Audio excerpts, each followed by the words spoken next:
Couples, today we are going to ask the question, what influences you? What has the greatest influence in your life as individuals and as a couple? And if you're not sure exactly, then hopefully this video will help. Now, I don't know about you, but most of us have a desire to fit in and be a part of the crowd, right? Some of us are even willing to go against some of our own morals and convictions to accomplish that. Because the truth is, the world is full of temptations. So we're either going to give in to those temptations or we're going to stand for something else. So hopefully this video is going to help us decide which way we go. So let's go to James chapter 4 first. And let's see what James had to say about worldly living. He said, "You're jealous of what others have. You can't get it, so you fight and wage war to take it away from them. Your motives are all wrong. You want only what will give you pleasure." And I don't know about you, but that's not sounding so pretty, right? But isn't that the truth of how we live? Like we're always competing with our neighbors or our friends and we want more, and it's all about our pleasure, right? So here's the truth. A worldly mindset says, it's all about me, my pleasures and wants. So what I want, I'm going to go after and I'm going to get. It's all about me. Now let's look at what James has to say about that mentality. "You adulterers," he says, "you don't realize that friendship with the world makes you an enemy of God." I say it again. If you want to be a friend of the world, you make yourself an enemy of God. Now, I definitely do not want to be an enemy of God's, and hopefully you don't either. And the Bible seems pretty clear that if you're guided by what the world's values say, then you can't also be on God's team.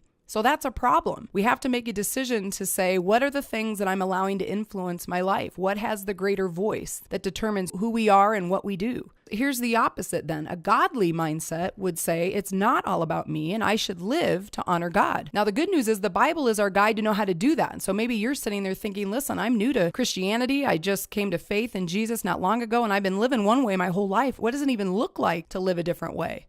Well, let's go to 1 Thessalonians chapter 4 and get an idea. "Then each of you will control his own body and live in holiness and honor, not in lustful passion like the pagans who don't even know who God is." So there's our first indication, right? We shouldn't live in a way like pagans who don't even know who God is or care about God's opinion. So we definitely should adjust ourselves so that we look like we're people that care about God, right? He goes on in verse 20, "But that isn't what you learned about Christ, and since you heard about him, throw off that old nature and your former way of life, which is corrupted by lust and deception, and instead let the Spirit renew your thoughts and attitudes. Put on the new nature, created to be like God, truly righteous and holy." So that gives us an idea that we can have a new way of living life when we come to faith in Jesus, and that we put off that old way, that we walk away from that sinful nature that's corrupted by our lust and our deception, that we're okay living with just concern about our own pleasures, right? We can live in a way that puts ourselves in that place to say, I'm going to find out what pleases God, and that's what I'm going to do. So here's the truth. If you're living to honor God, then your life should look vastly different than it did before you met Christ. I hope that could be said of me, that people look at my life and recognize that I live very differently. My values are very different now. So evaluate your life. Here's some good ways to do that. How you spend your time. What are you doing with your time? Are you spending things only on yourself, or do you think about serving at church or spending time at church? Do you pray? Do you read your Bible? How do you spend your money? Do you give towards anything other than yourself? Look at your checkbook. That's a great indicator. What you watch, that's a great thing. Pay attention to the movies and the TV shows you select. If it's garbage, then don't watch it. Don't let that be what influences your life. And lastly, even evaluate who you hang out with. If the friends that you hang around with aren't up to good things, then get away from that. So the question again, what's the greatest influence in your life? It's either the world or God. And as we found from James, we can't do both. So hopefully we all make a determination to live in a way